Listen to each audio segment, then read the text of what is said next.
Hello बच्चों, welcome back. आज हम लोग डिस्कस करने वाले हैं lines and angle video part two.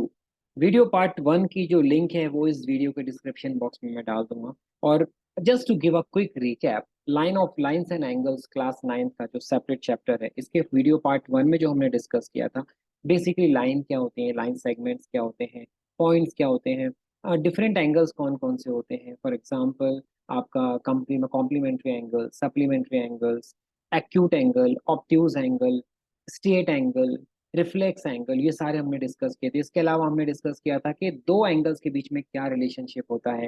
For example adjacent angles क्या होते हैं, लीनियर पेयर एंगल एलपीए क्या होता है, वर्टिकली अपोजिट एंगल्स क्या होते हैं। तो ये सारी चीजें हम लोग वीडियो पार्ट वन में ऑलरेडी डिस्कस कर चुके हैं। आप लोग प्लीज इसको देख लीजिएगा यदि नहीं देखा है। और आज हम लोग वीडियो पार्ट टू बना रहे हैं जिसमें हम डिस्कस करेंगे दो लाइंस यदि एक दूसरे के पैरेलल हैं और उनको एक लाइन काटती है which is called transversal line, तो उसके अंदर क्या रिलेशनशिप होता है। And very important video for lines and angle point of view, so please watch completely. Start. सबसे पहले पैरेलल लाइंस एंड ट्रांसवर्सल। तो पैरेलल लाइंस हमने वीडियो पार्ट वन में पढ़ा है। दो लाइंस यदि एक दूसरे के पैरेलल होती हैं तो उन्हें पैरेलल लाइंस बोलते हैं, जो कभी नहीं मिलती। और उसके पहले हम डिस्कस करते हैं कि ट्रांसवर्सल क्या होता है। So, for example, if a line passes through two distinct lines, यदि कोई एक लाइन है, फॉर एग्जाम्पल यदि आप इस फिगर को देखो कि इसमें दो डिस्टिंक्ट लाइन दी है, एक लाइन हमको दी है एम और दूसरी हमारी डिस्टिंक्ट लाइन दे दी उन्होंने हमको एन। तो एम और एन दो लाइंस हैं, इनको यदि कोई भी लाइन काटती है ना, and intersect them at distant point, तो इस लाइन को बोलते हैं transversal line. For example L जो लाइन है वो एम लाइन और एन लाइन जो दोनों डिस्टिंक्ट लाइन है इनको काट रही है, इंटरसेक्ट कर रही है, क्रॉस कर रही है। सो एल को बोलेंगे ट्रांसवर्सल लाइन। ठीक है, तो ट्रांसवर्सल क्लियर हो गया। अब यहाँ पर कुछ एंगल्स बनते हैं जब ये ट्रांसवर्सल लाइन दो लाइंस को मिलती है, इंटरसेक्ट करती है, तो उसमें कुछ एंगल बनते हैं। फॉर एग्जांपल एंगल वन, ये होता है एंगल टू, ये हो गया एंगल थ्री, ये हो गया एंगल फोर।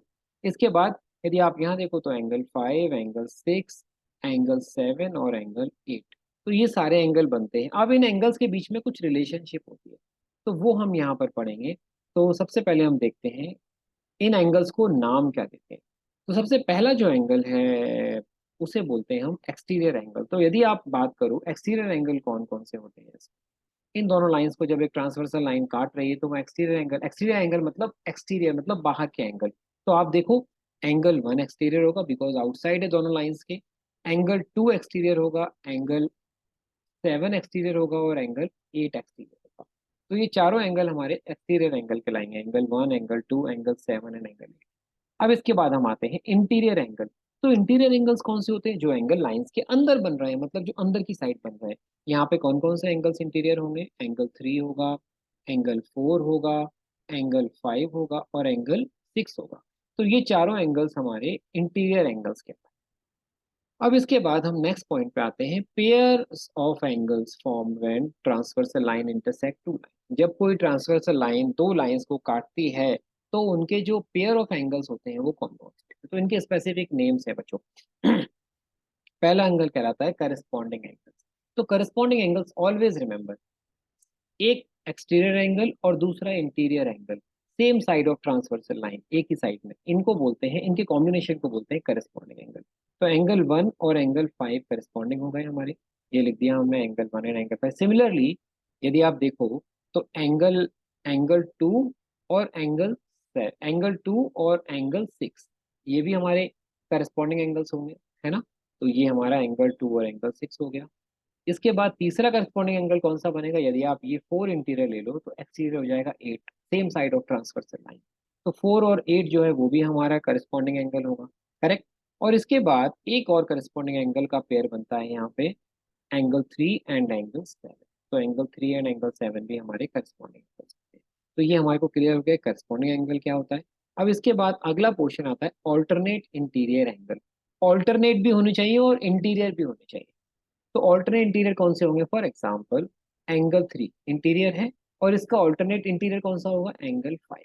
तो एंगल थ्री और एंगल फाइव, ये दोनों पेयर आपके ये दोनों पेयर आपके ऑल्टरनेट इंटीरियर कहलाएगा। एक पेयर, ये फर्स्ट पेयर हो गया।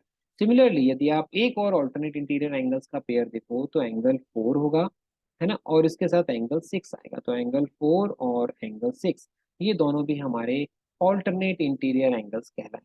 ये पेयर हो गया हमारा ऑल्टरनेट इंटीरियर एंगल का। अब इसके बाद हमारा आता है ऑल्टरनेट एक्सटीरियर एंगल। तो यदि आप इसमें ऑल्टरनेट एक्सटीरियर एंगल देखो, तो ऑल्टरनेट एक्सटीरियर एंगल कौन सा होगा, मैं थोड़ा सा छोटा कर रहा हूँ स्क्रीन को ताकि आपको क्लैरिटी मिले। ऑल्टरनेट एक्सटीरियर एंगल कौन से होंगे, अब यहाँ पे क्या कह रहे हैं, ऑल्टरनेट भी हो और एक्सटीरियर हो। तो फॉर एग्जाम्पल आपका क्या हो जाएगा, एंगल 1 ये वाला और एक्सटीरियर है, और इसका ऑल्टरनेट एक्सटीरियर हो जाएगा एंगल 7। तो एंगल 1 हो गया और एंगल 7 हो गया। सिमिलरली एक और ऑल्टरनेट एक्सटीरियर एंगल का पेयर बनेगा, कौन सा होगा, एंगल 2 और एंगल 8। तो एंगल 2 और एंगल 8 भी हो गया। तो ये हमारे हो गए ऑल्टरनेट एक्सटीरियर एंगल। अब इसके बाद एक और एंगल बनते हैं जिसे हम बोलते हैं interior angles on the same side of transversal. इनको हम को एक्सटीरियर एंगल भी बोलते हैं, ठीक है। तो वो अभी अपन आगे देखेंगे, लेकिन interior angles on same side of transversal, तो ये क्या होता है, इसको हम एक बार देखते हैं कि इन्हें क्या बोलते हैं। Interior angles on same side of transversal, ये होता है हमारा ट्रांसवर्सल, हमारी लाइन ये है, करेक्ट। अब इस ट्रांसवर्सल लाइन के इंटीरियर एंगल हो और सेम साइड के, तो इंटीरियर एंगल होंगे और सेम साइड के, तो एंगल 4 होगा और एंगल 5 होगा। तो एंगल 4 एंड एंगल 5 ये होगा interior angle of same side of transversal line. Similarly एक और पेयर बनेगा, वो होगा एंगल 3 एंगल 3 और एंगल 6, ये भी इंटीरियर एंगल हो गए of same side of transversal line. तो एंगल 3 एंड एंगल, तो ये दो पेयर हो गए आपके interior angle of same side of transversal line. तो यहाँ तक हमने बेसिक अंडरस्टैंडिंग समझ ली, corresponding angle, alternate interior angle, alternate exterior angle, interior angle of same side of transversal line जिन्हें हम को इंटीरियर एंगल भी बोलते हैं। अब इसके बाद एक और एक्सियोम आता है ट्रांसवर्सल का ही, कि ये जो दो लाइंस हमने अभी ली थी, अभी हमने नॉर्मल दो लाइंस ली थी, वो कैसी भी हो सकती हैं, ऐसे भी हो सकती हैं, पैरेलल भी हो सकती हैं, नहीं भी हो सकती। बट यदि वो दोनों लाइंस जो हमने ली थी ऊपर वाले केस में, suppose both the lines are parallel, ठीक है, तो हम यहाँ पे ले रहे हैं कि जो लाइन एम थी, अब इस कंडीशन में लाइन एम और लाइन एन दोनों हमारी कैसी हैं, पैरेलल हैं। Line M is parallel to line N, और इन पैरेलल लाइंस को एक लाइन एल जो ट्रांसवर्सल लाइन कहलाती है, वो क्या है, क्रॉस कर रही है ट्रांसवर्सल लाइन। तो इस केस में जो हमने रिलेशनशिप पेयर्स बनाए, इन पेयर्स के बीच में क्या रिलेशनशिप होती है वो हम यहाँ पर देखेंगे, और ये आपको याद भी करनी है, मैं समझा दूंगा। इसके बाद क्वेश्चंस करने में बहुत आसानी हो जाएगी। फर्स्ट हमारा था, यदि कोई transversal line, if a transversal line intersect two parallel line, then first क्या होता है, फर्स्ट वेरी इंपॉर्टेंट, जितने भी करस्पॉन्डिंग एंगल्स के पेयर होते हैं, each pair of corresponding angles will be equal. For example corresponding angle कौन सा था, एंगल 1 इक्वल टू एंगल 5, ये हो गया, और angle 2 equal to angle 6, angle 2 equal to angle 6 भी होगा, क्योंकि करस्पॉन्डिंग एंगल्स का जो पेयर होगा, यदि पैरेलल लाइंस को एक ट्रांसवर्सल लाइन काट रही है तो उनके करस्पॉन्डिंग एंगल्स इक्वल होते हैं। सिमिलरली एंगल 4 और एंगल 8 भी इक्वल होगा, एंड एंगल 3 और एंगल 7 इक्वल होगा। तो ये हमारे हो गए करस्पॉन्डिंग एंगल्स के पेयर ऑलवेज इक्वल। दूसरा होता है हमारा, pair of alternate interior angles will also be equal. अब pair of alternate interior angle क्या होता है, वो होता है हमारा, pair of alternate interior angles will be equal. तो ऑल्टरनेट इंटीरियर एंगल में एंगल 4 और एंगल 6, तो angle 4 is equal to angle, similarly angle 3 is equal to angle 5, angle 3 is equal to angle 5, pair of alternate interior angles will be equal। तो ये भी हमारा criteria हो गया, यदि दो पैरेलल लाइंस को एक ट्रांसवर्सल लाइन काट रही है तो उसके ऑल्टरनेट इंटीरियर एंगल्स के जो पेयर होते हैं वो ऑलवेज इक्वल होते हैं, करस्पॉन्डिंग एंगल्स के जो पेयर होते हैं वो भी ऑलवेज इक्वल होते हैं। और तीसरी इंपॉर्टेंट प्रॉपर्टी क्राइटेरिया यहाँ पर होता है कि जो उसके को इंटीरियर एंगल्स होते हैं, कंजिक्यूटिव इंटीरियर एंगल्स या को इंटीरियर एंगल्स जो होते हैं, या pair of interior angles on the same side of transversal line. For example इस वाले केस में एंगल 4 और एंगल 5 एक ही साइड बन रहे हैं ट्रांसवर्सल लाइन के, है ना, इनको को इंटीरियर एंगल भी बोलते हैं, एलाइड एंगल भी बोलते हैं, या कंजिक्यूटिव इंटीरियर एंगल भी बोलते हैं। तो ये जो होते हैं ये सप्लीमेंट्री होते हैं, मतलब इन दोनों एंगल्स का सम हमेशा 180 होगा। Angle 4 plus angle 5 is always equal to 180। Similarly angle 3 plus angle 6 is always equal to 180 degree, supplementary होता है। तो ये भी इंपॉर्टेंट क्राइटेरिया हो गया। या आई होप आपको क्लियरली समझ में आ गया होगा। तो इसके बाद हम आगे बढ़ते हैं। अब आता है हमारा कि हाँ, अभी हमने क्या पढ़ा कि यदि दो लाइंस पैरेलल हैं और उनको एक ट्रांसवर्सल लाइन इंटरसेक्ट कर रही है तो हमारे each pair of corresponding angles equal होंगे, pair of alternate interior angle equal होंगे, और को इंटीरियर एंगल्स या in pair of interior angle of same side of transversal line का सम 180 होगा, वो सप्लीमेंट्री होंगे। अब दूसरे केस में यदि एक ट्रांसवर्सल लाइन दो लाइंस को इंटरसेक्ट करती है और in such a manner, if a transversal line intersect two lines in such manner that corresponding angles उसके जो है इक्वल हैं, तो इसका उल्टा हो गया। पहली वाली जो थ्योरम हमने एक्सियोम पढ़ी उसका अपोजिट हो गया, रिवर्स हो गया, इसे कन्वर्स बोलते हैं। यदि करस्पॉन्डिंग एंगल्स इक्वल हैं तो वो दोनों लाइंस कैसी होंगी, पैरेलल होंगी। और यदि ऑल्टरनेट इंटीरियर एंगल्स इक्वल हैं तो भी वो दोनों लाइंस कैसी होंगी, पैरेलल होंगी एक दूसरे के।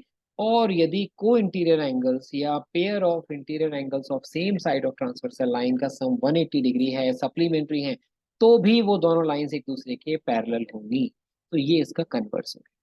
ठीक है, ये आपको आई होप क्लियर हो गया होगा। अब इसके बाद एक और प्रॉपर्टी आती है कि लीन lines parallel to the same line. ये हमने पहले पढ़ा है ना, A is equal to B and B is equal to C. तो A is equal to C automatically हो जाता है, correct. Same logic applies here as well. अब यहाँ पर वो बोल रहे हैं lines parallel to the same line. तो एक हमें फिगर दे दिया है यहाँ पे। इसमें कह रहे हैं कि यदि मान लो कोई दो लाइंस हैं, सपोज करिए कोई दो लाइंस हैं, एक लाइन हमने ले ली ये ए बी, या इसको हम लाइन सेगमेंट बोल सकते हैं, कुछ भी बोल देते हैं हम यहाँ पे। एक लाइन ये इसके पैरेलल है, ए बी लाइन पैरेलल है सी डी के, and and E F line parallel है सी डी के। A B is parallel to C D and E F is also parallel to C D, then A B is parallel to E F. तो A B भी E F के parallel होगा। तो ये property कहलाती है lines parallel to same line. और जब ये तीनों लाइंस एक दूसरे के पैरेलल हो जाएंगी तो यहाँ पे हमारी सारी प्रॉपर्टीज जो अभी हमने ऊपर पढ़ी हैं एक्सियोम की और कन्वर्स वाली, वो सारी एप्लीकेबल होंगी। ऑल्टर इंटीरियर एंगल्स इक्वल होंगे, करस्पॉन्डिंग एंगल्स इक्वल होंगे, को इंटीरियर एंगल्स का सम 180 डिग्री होगा। तो ये वाला हमारा नेक्स्ट प्रॉपर्टी थी। इसके बाद हमारा आता है angle sum property of a triangle. Very important property, बहुत यूज कर रहे हो आप लोग, आई होप आपको याद भी होगी। पर एक बार क्विकली गो थ्रू कर लेते हैं। Angle sum property of a triangle क्या कहती है, ये कहती है the sum of interior angles of a triangle is always equal to 180 degree. किसी भी ट्राइंगल के, त्रिभुज के तीनों कोणों का जो जोड़ होता है, एडिशन होता है, सम होता है, वो हमेशा 180 डिग्री होता है।